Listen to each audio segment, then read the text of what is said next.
Hello friends, welcome to your channel AKT FinTube. दोस्तों, इस video में हम बात करेंगे ऐसी म्यूचुअल फंड स्कीम्स की जिनमें रिस्क एक प्योर इक्विटी फंड से काफ़ी कम होता है, उनके रिटर्न्स में वॉलेटिलिटी रिलेटिवली कम होती है। दोस्तों, हम बात करेंगे हाइब्रिड कैटेगरी की। तो ऐसे लोगों के लिए इस कैटेगरी के म्यूचुअल फंड बेस्ट ऑप्शन होते हैं जो ये चाहते हैं कि उनको इक्विटी के रिटर्न्स का फ़ायदा भी मिले और रिस्क भी थोड़ा कम हो।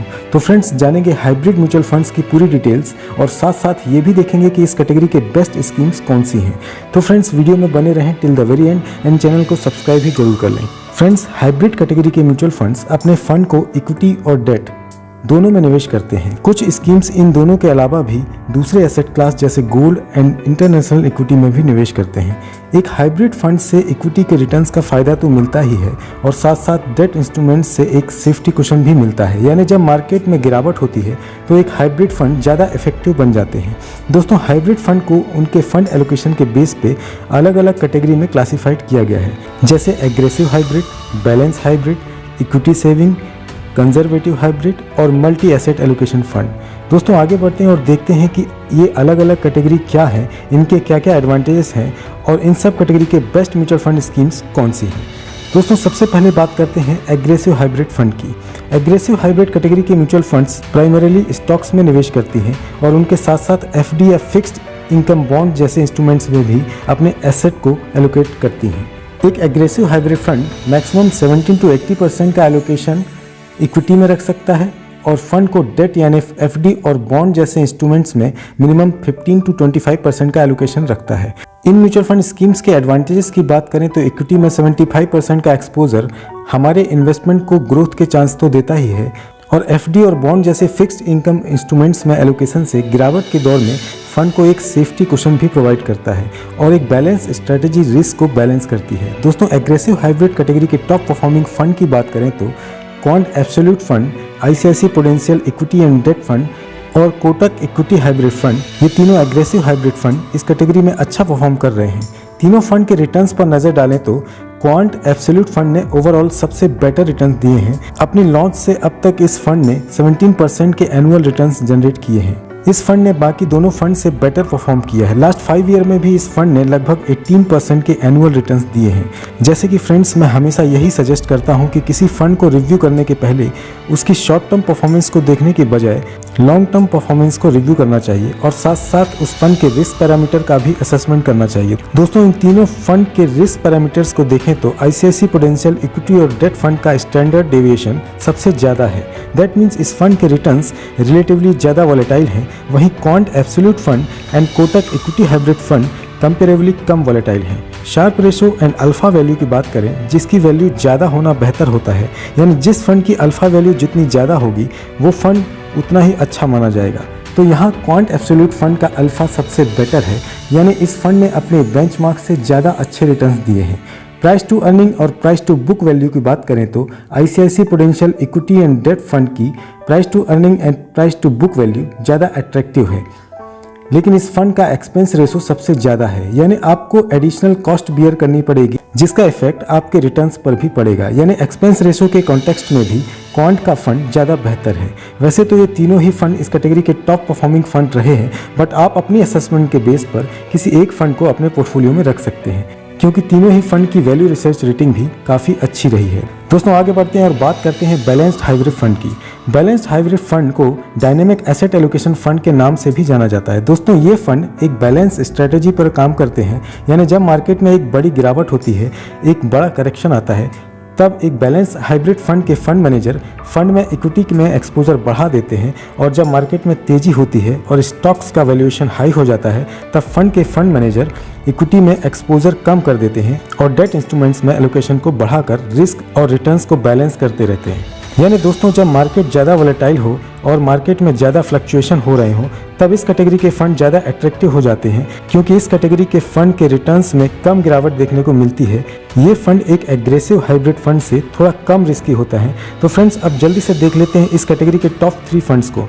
दोस्तों, इस कैटेगरी के टॉप परफॉर्मिंग फंड है ICICI prudential balanced advantage fund, Edelweiss balanced advantage fund और एचडीएफसी बैलेंस्ड एडवांटेज फंड। तीनों ही फंड ने अपनी लॉन्च से अब तक लगभग 13% के आसपास के एनुअल रिटर्न दिए हैं। लास्ट 5 ईयर के रिटर्न्स भी सिमिलर रहे हैं। लास्ट 3 ईयर में एडलवाइज बैलेंस्ड एडवांटेज फंड ने थोड़ा बेहतर परफॉर्म किया है। दोस्तों ये डेटा मैंने लास्ट मंथ से लिया है, यानी जब मार्केट में एक अच्छी खासी गिरावट चल रही थी। इन फंड्स में एक प्योर इक्विटी फंड से काफ़ी कम गिरावट देखने को मिलती है। जहां उस टाइम पर ज़्यादातर फंड में 8 to 10% की नेगेटिव ग्रोथ दिख रही थी, वहीं ये फंड कम गिर रहे थे। रिस्क पैरामीटर को देखें तो एडलवाइज बैलेंस एडवांटेज फंड ज़्यादा बेटर नज़र आता है। एक्सपेंस रेशो की बात करें तो भी एडलवाइज बैलेंस्ड एडवांटेज फंड सबसे बेहतर है।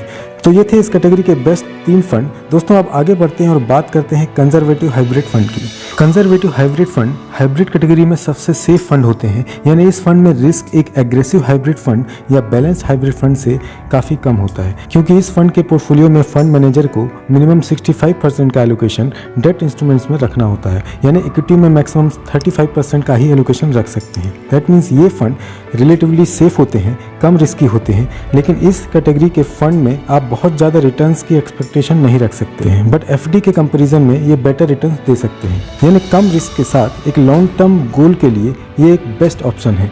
इस कैटेगरी के टॉप फंड्स की बात करें तो कोटक डेब्ट hybrid fund, SBI conservative hybrid fund, Canara Robeco conservative hybrid fund इस कैटेगरी में बेस्ट रहे हैं। इनकी परफॉर्मेंस पर नज़र डालें तो तीनों ही फंड ने बिगिनिंग से यानी अपनी लॉन्च से अब तक 9 to 10% के एनुअल रिटर्न जनरेट किए हैं, यानी एफडी से बेटर रिटर्न दिए हैं। जहां आज एफडी में हमें सिर्फ 5% के आसपास के रिटर्न ही मिल रहे हैं।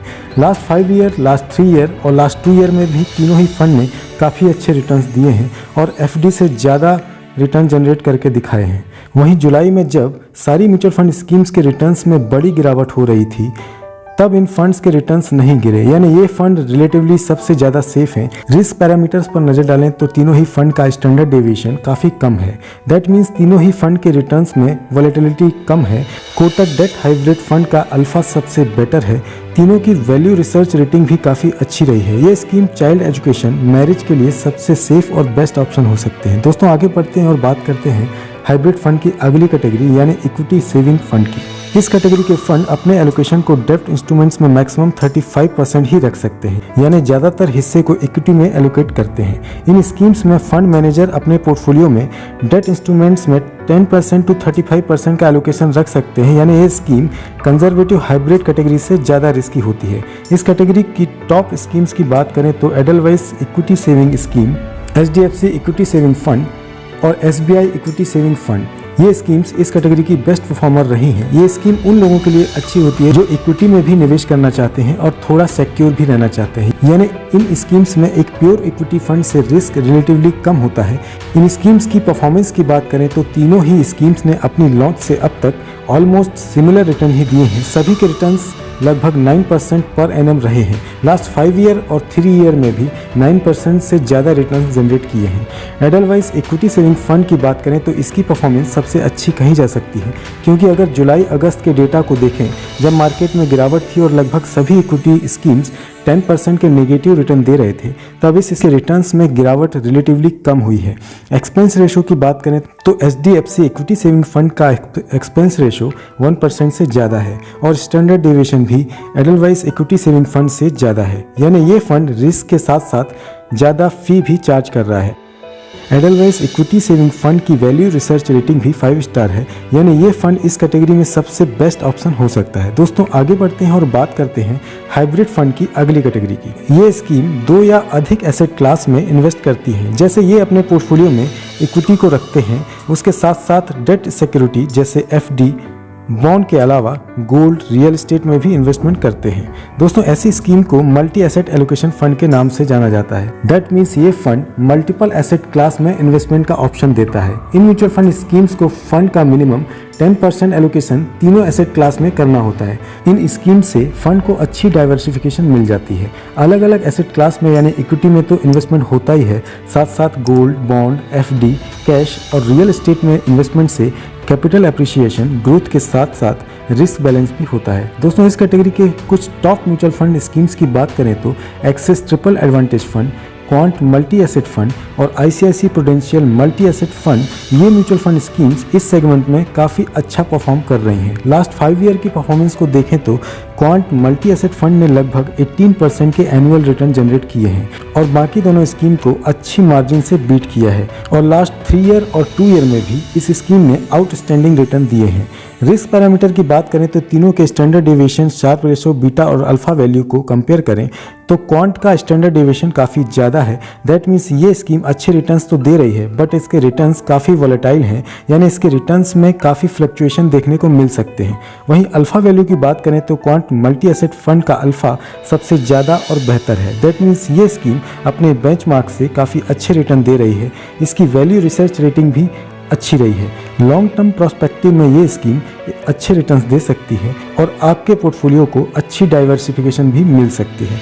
और अब बात आती है कि आपको इनमें से किस कैटेगरी के साथ इन्वेस्टमेंट करना चाहिए। तो अगर आप बिल्कुल कम रिस्क लेना चाहते हैं तो कंजर्वेटिव हाइब्रिड फंड के साथ जाएं, और अगर आप बैलेंस स्ट्रेटजी के साथ इक्विटी और डेट दोनों में बैलेंस रिस्क के साथ जाना चाहते हैं तो आप अपने पोर्टफोलियो में एक बैलेंस हाइब्रिड फंड को रख सकते हैं। और अगर आप थोड़ा हायर रिस्क के साथ इक्विटी और डेट का कॉम्बिनेशन अपने पोर्टफोलियो में रखना चाहते हैं तो आपको एग्रेसिव हाइब्रिड फंड या इक्विटी सेविंग फंड के साथ जाना चाहिए।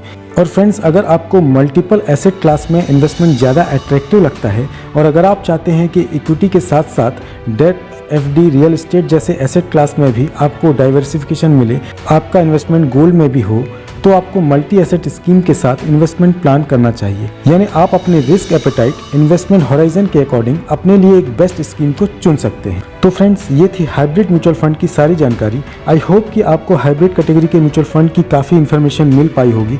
अगर वीडियो इन्फॉर्मेटिव लगा हो तो प्लीज़ दोस्तों चैनल को सब्सक्राइब जरूर कर लें ताकि आगे आने वाले वीडियो भी आप देख सकें सबसे पहले।